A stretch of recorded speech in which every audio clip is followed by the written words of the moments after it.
Olá! Estamos na metade da disciplina e já viajamos até a década de 1990 para compreender o contexto das reformas empreendidas naquele período, destacando aí a importância da LDB vigente, que foi sancionada em dezembro de 1996. Durante os estudos, vocês se ambientaram nos anos 90? Quais eram os acontecimentos, que foram marcando essa década? Qual estilo musical predominava? O que acontecia nos esportes? Quais as descobertas científicas e tecnológicas? E na economia e na política, quais eram as mudanças? Para quem não lembra, ou era apenas uma criança, numa rápida pesquisa no Google, que foi criada em 1998, nós encontramos alguns fatos marcantes. Em outubro de 1991, para quem se lembra, Ayrton Senna foi tricampeão mundial de Fórmula 1. Em 94, o Brasil foi tetracampeão da Copa do Mundo nos Estados Unidos. Já em 95, foi realizado o primeiro processo de clonagem de um mamífero. Lembram da ovelha Dolly? Em 1992, ocorreu no Rio de Janeiro o Encontro Mundial para o Meio Ambiente, a reunião que ficou conhecida como a ECO 92. Já em 1993, foi realizado no Brasil o plebiscito sobre o sistema de governo. Ganhou República Presidencialista. Em 94, nós tivemos o início do Plano Real, que foi criado para diminuir e controlar a inflação. Já em 97, foi vendida a maior empresa de minério do Brasil, a então Vale do Rio Doce, a propósito, por um preço de banana e questionado até hoje. O restante da história vocês já sabem. Por fim, essa ambientação aí, essa viagem nos anos 90, no mundo da música nós tivemos, em março de 1995, a morte dos Mamonas Assassinas.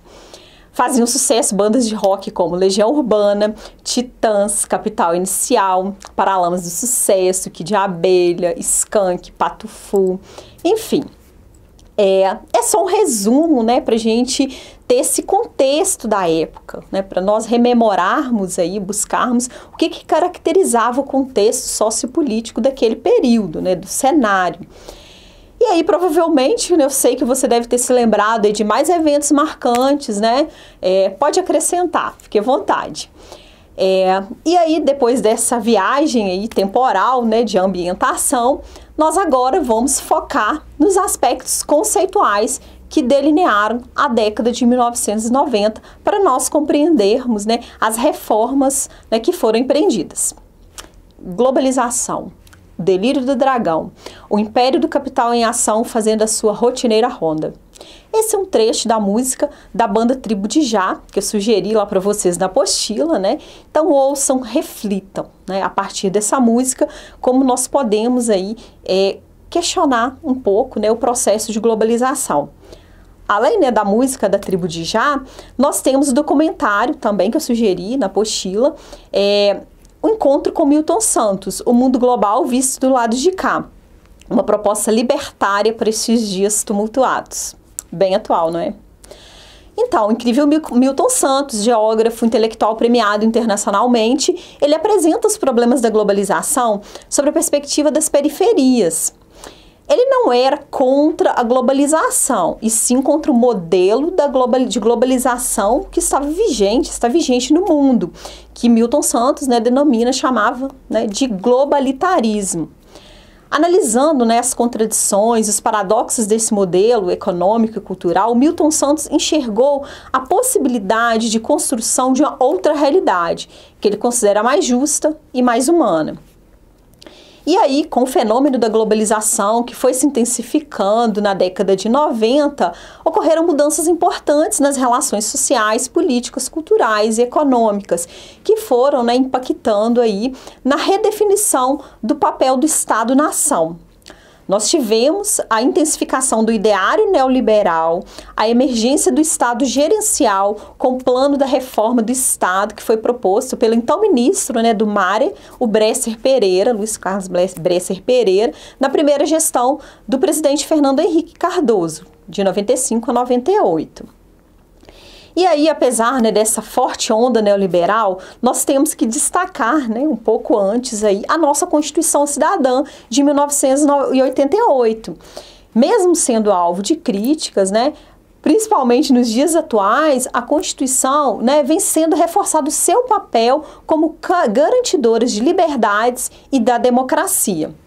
Lá no seu artigo 6º, né, que garante a educação como parte dos direitos sociais, né, junto com a moradia, com a saúde, entre outros, né, direitos, o dever do Estado, ele se tornou explícito em uma seção inteira, né, do texto constitucional. Então, lá no capítulo 3, primeira seção, dos artigos 205 a 214, né, todos esses artigos são dedicados à educação.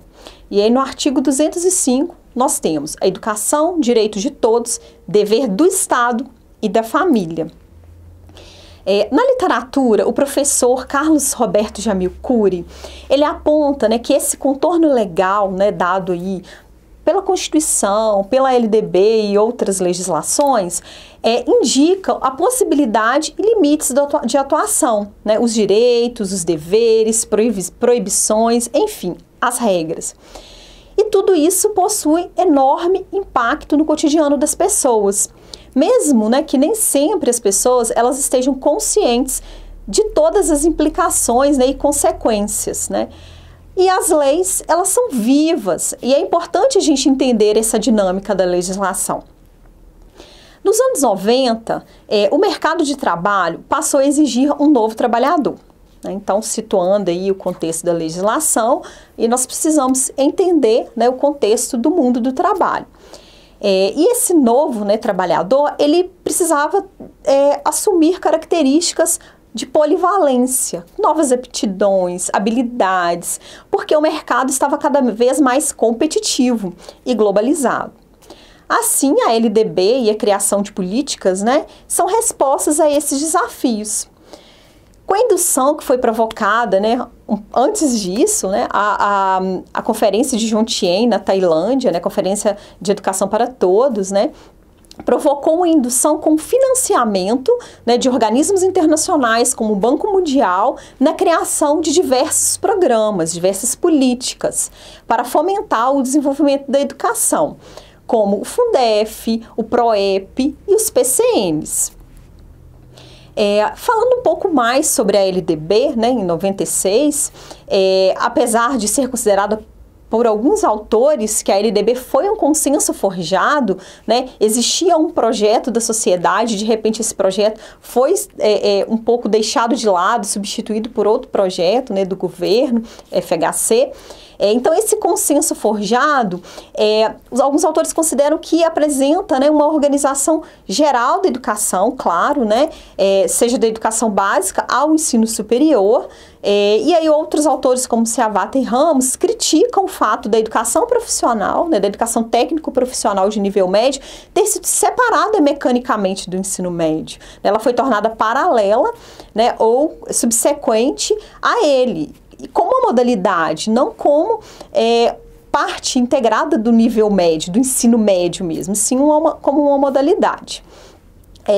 Azevedo, Shiroma e outros autores, né, uma publicação de 2012, eles acrescentam que o oferecido foi uma noção de competência, né, oriunda de um contexto empresarial, que era ancorado, né, numa gestão por resultados, né, numa equação que suportada, né, ancorada na relação custo-benefício, e um projeto, né, de educação profissional dissociado, né, da preocupação central da questão da educação como um processo para emancipação. Bom, esse é apenas um resumo do caminho que nós percorremos até aqui.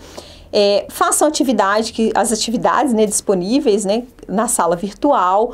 Corram para os fóruns para debatermos e lembre-se, né, como já dizia o grande Guimarães Rosa, o homem nasceu para aprender tanto quanto a vida lhe permita. Até breve.